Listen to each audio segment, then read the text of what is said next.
चंद्रबाबू नायडू सारखे एकदम हुबेहूब दिसतात तुम्ही. आंध्रामध्ये असतात का? जास्ती आंध्र आणि तेलंगणा. आणि सध्या कुठे त्र्यंबकेश्वरच्या आत? आम्ही प्रॉपर राहणार त्र्यंबकेश्वर, पण त्र्यंबकराजांनी मला एक चांगला चान्स दिला आणि चांगली भूमिका करायला मिळाली. एक चंद्रबाबू नायडू एक हिंदू मनुष्य आहे, हिंदू लोकांसाठी फार झटतो आणि त्यांची एवढ्या मोठ्या माणसाची मला भूमिका मिळाली, मला त्याच्याबद्दल अभिमान आहे. किती चित्रपटात काम केलं तुम्ही आतापर्यंत? 8 पिक्चर मध्ये काम केलं. आता 8वा पिक्चर माझं रिलीज होणार आहे. 8व्या पिक्चरचं नाव आहे धर्मचक्र.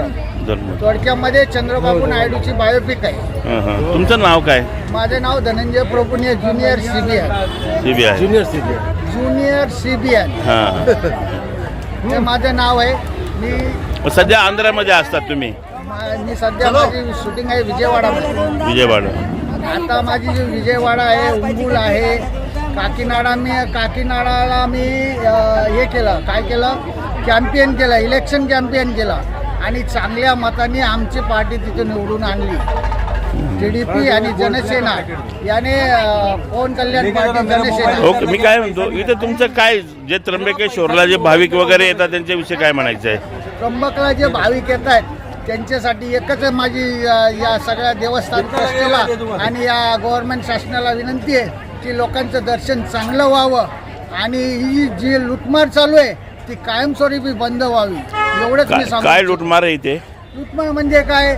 लोकांना न सोडणे, 2000 रुपये तिकीट पैसे घेणे, ब्लॅकनी 2000 रुपयाचं तिकीट घ्यायचं, विकायचं, बाकीच्या लोकांचे दर्शन होत नाही. कोण करते?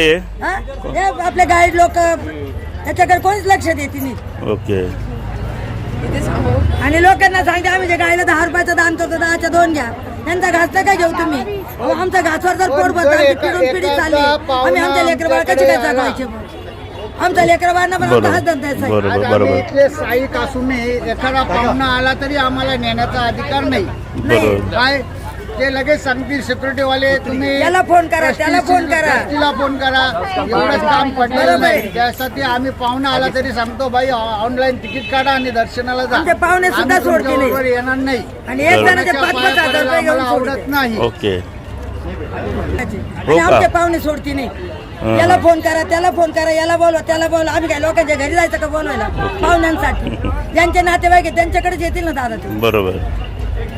कोण घेते पैसे? कोण घेते 5,000-5,000? माहिती नाही. मधले तिथे लोक हो ना?